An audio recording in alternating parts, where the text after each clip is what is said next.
Hey everyone, it's Joe Glines here in Dallas, Texas. Yeah, and Jackie here from Copenhagen, Denmark. And today, actually, I just realized, oh no, I did share. Where did I share? It doesn't look like it's outlined. Do you see this? I'm seeing it. Yeah. Okay, it's weird. I don't have the normal as a frame outline showing what I shared. But someone on YouTube had asked me, hey, how many hours, like either a day or a week or whatever, do you recommend scripting or writing scripts? And I thought it was we covered how to learn AutoHotkey or anything for that matter a couple weeks ago in a webinar, or a couple months ago.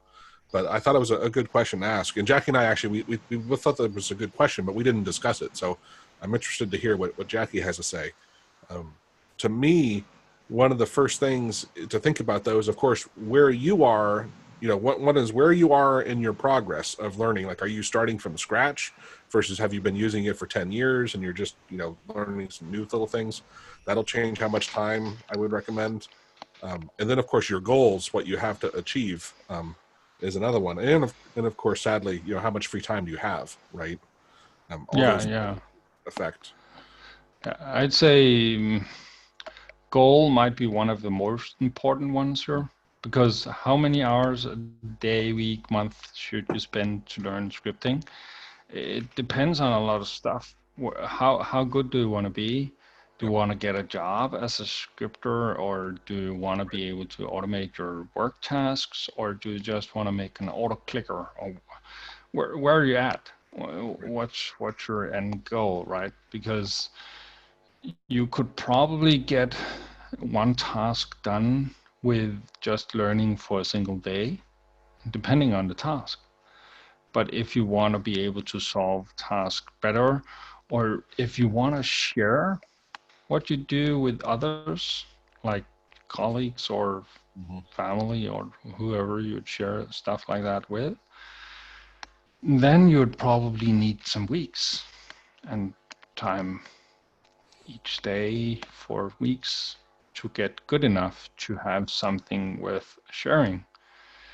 And if you want to make something that you can, that's totally, what's that, autonomous, where you don't need to monitor it, and you also want to share it, and maybe you want to make a few bucks of whatever you did, then you need months of doing something each. So it really depends on the goal, how long you should use on learning how to script or how to code, depending on the way you look at it.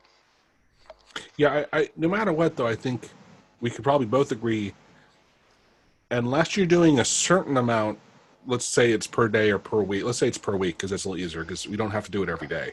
No. But if you're not doing enough per day, you can't remember anything you don't do frequently enough, right? That's part of the problem. So there probably is a minimum per week that we would both agree on, and I'm going to say it's 2 hours I'm just making up something, right? I think 2 hours, maybe spread apart, an hour twice a week is the bare minimum I would try to do. I'd say today, just to hold something up, my 8-year-old daughter, she had gotten extra math tasks by her math teacher to do throughout the week, because in her grade they don't have math that much yet. And just to make sure that the math skills are used each day throughout the week, she has these extra math tasks. So yeah, totally.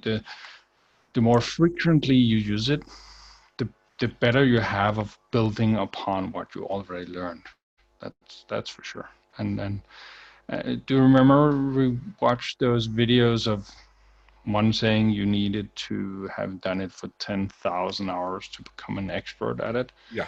And then the other one disproving that right. Yeah, if you just used a lot of hours focused on something, you could get adequate at it without much issue. And I really found those two things to be very, very complementary, because 10,000 hour thing is maybe more than most would need, uh, at least offhand or whatever you Right. would call that. Because I believe someone even in the webinar said that 10,000 hours, that was to be like a world class, like, at the highest level you could possibly be for that thing. Right. And usually that's not everyone's goal. No, and exactly that's kind of why I used the expert, because yesterday I saw what was it called? 5 levels, I think it was called. It was a video about dimensions, and a high professor in physics tried to explain dimensions on 5 different levels. So it was to a kindergartner and to a high schooler and to a, I can't even remember, and the last one was an expert. So I'd say I had a chance of following it up to maybe level 304, but when he got to level 5 and he sat across another physics expert and doing it in a second language, they got to a place where okay, you can get better at physics than me, fair enough. So yeah, there's always that extra level to it. And if you just want to make scripts for automatic tasks, you could probably settle with being adequate. Yeah. That's for sure. So the other thing, and you mentioned this a bit earlier, I want to focus a little bit more on it though, is there's time you could spend literally learning new stuff. And then there's which I'm going to define it in the writing, it's more of the practicing what you learned, right? Mm-hmm. Honestly, I think it's better well spent to save up your time learning to where you have bigger chunks, like 3 or 4 hours, where you can learn something entirely new. And maybe you do that once a week. But then the writing, the more you practice it, the more it sinks in and the more you actually get it.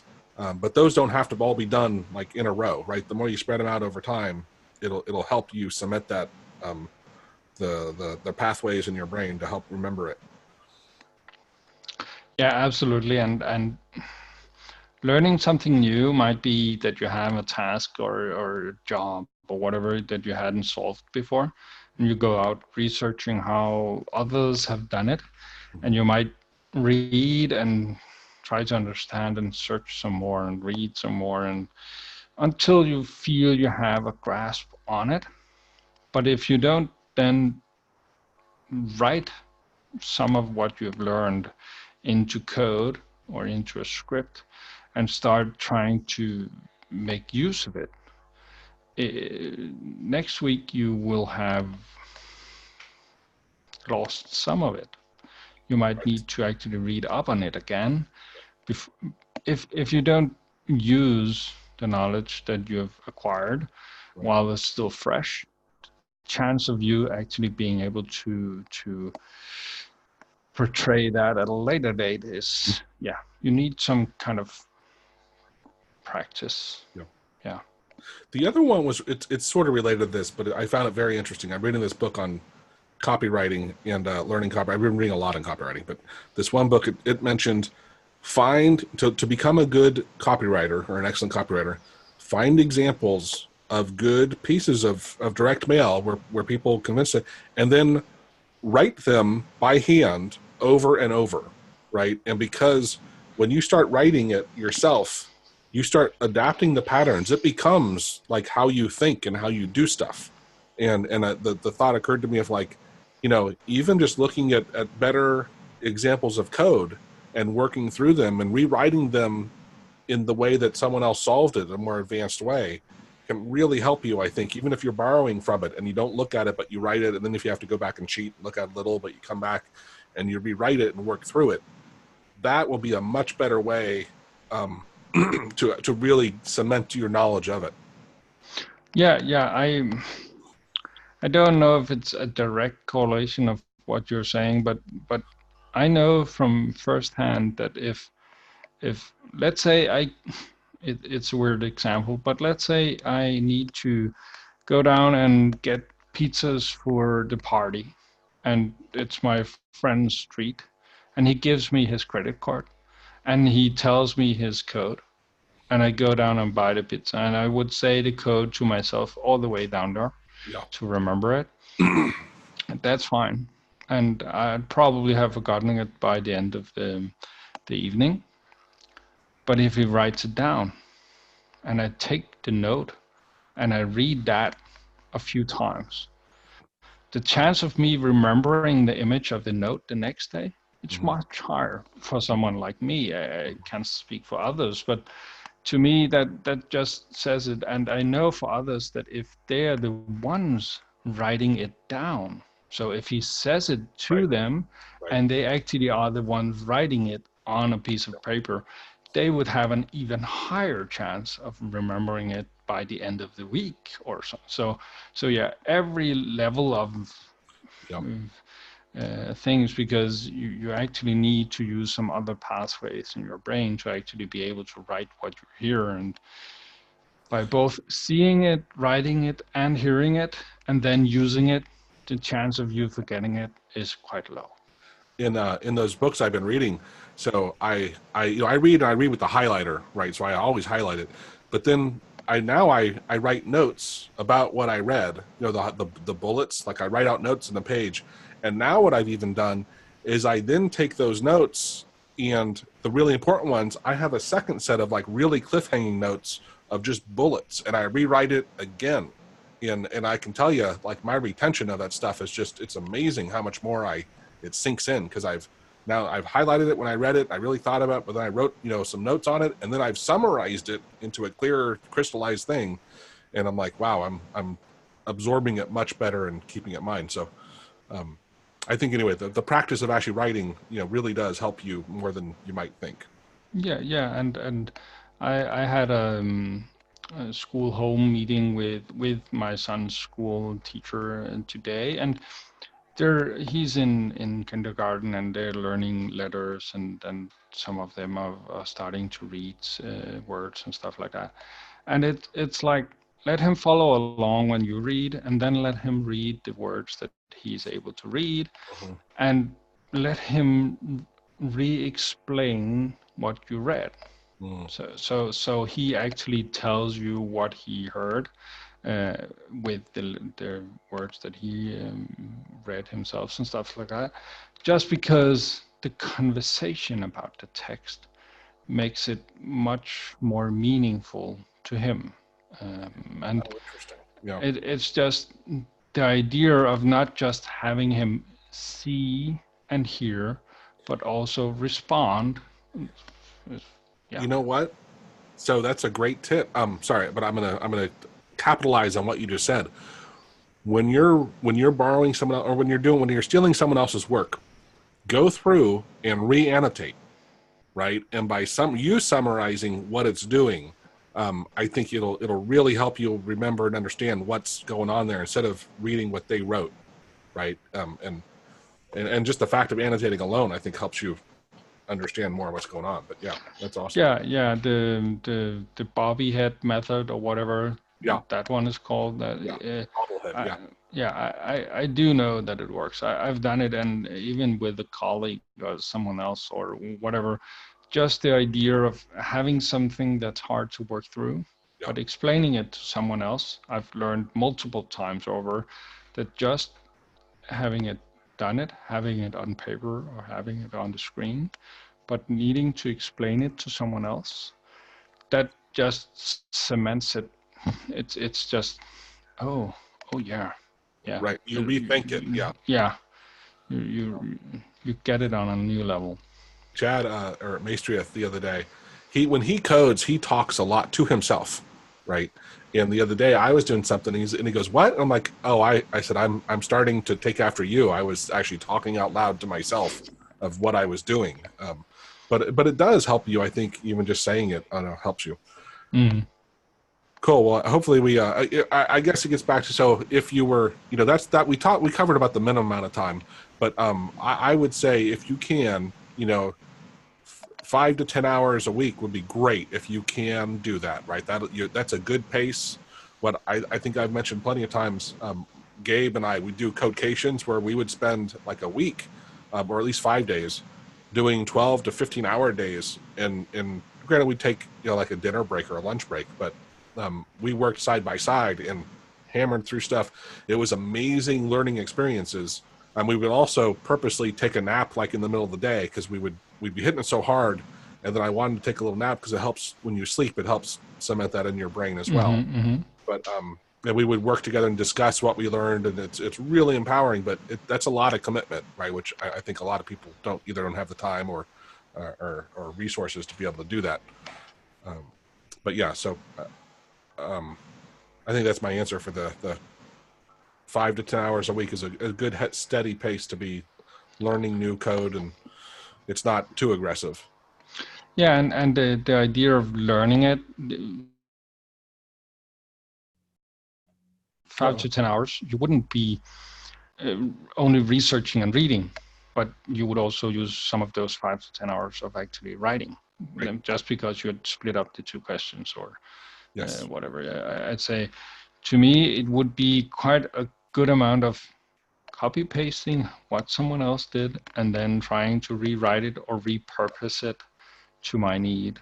And yeah, for the most part, that works. To your point there, Jackie, and you know, we both agree, copying, you know, why write something new if someone else has already done it, right? Copy it. But you really, and you know, you and I are the total opposites on this. You go back and you do dig into it and you rewrite it. I don't. And I think that's one of the biggest reasons why you're such a better programmer than I am, right? Is that you actually go through and dissect it and understand it. I'm like, I just don't give a shit, right? I'm like, yeah, I got it done. I'm moving on next. And it's stopped me from becoming an advanced programmer, but I'm okay with that. I'm not complaining. We're just different in that. It's fine. There's no, I think, right or wrong answer. But I can tell you the outcomes are different, right? Yeah. Yeah, but I've seen it all around the board. It really depends on whatever I'm looking at. What's that? 6 years, 7 years ago, whatever, when I took this stuff back up, I hadn't read HTML or CSS or JavaScript or any of all that stuff in years. I'd seen some of it back when I was in school, when I thought that web pages was interesting, but getting back into stuff like AutoHotkey, Bash, all the different types of coding that was easily accessible on the computer, and reading all of that, it really does get you at some point to where any type of coding syntax just means you need to learn the syntax. You're no longer put off by how the data is structured. Yeah. It doesn't really matter. You just look for the pattern that's in there, and you can maybe discern some kind of meaning from almost anything that you see. You might not be getting it, and when it becomes high enough level, you really have a hard time of doing it, but you still have an idea of where to look, and it's just not weird symbols all over the place. Right. Yeah. I know Maestrith's been learning how to code in Kotlin, which is for doing app work stuff. And I mean, granted, he's already a decent programmer, right? But he is picking the stuff up so fast. And it's because it's even though he's never looked at that language, he understands how objects work, how functions work, and this and that. And it's little nuanced stuff. It is much easier over time. So it is a good investment in yourself, because even if you later decide you don't like AutoHotkey, you become a programmer, and that is adaptable into a lot of everything else, right? So, yeah, absolutely. Awesome. All right, well, let's wrap this one up. But good call. We'll see you next week. Yeah, absolutely. All right. Bye.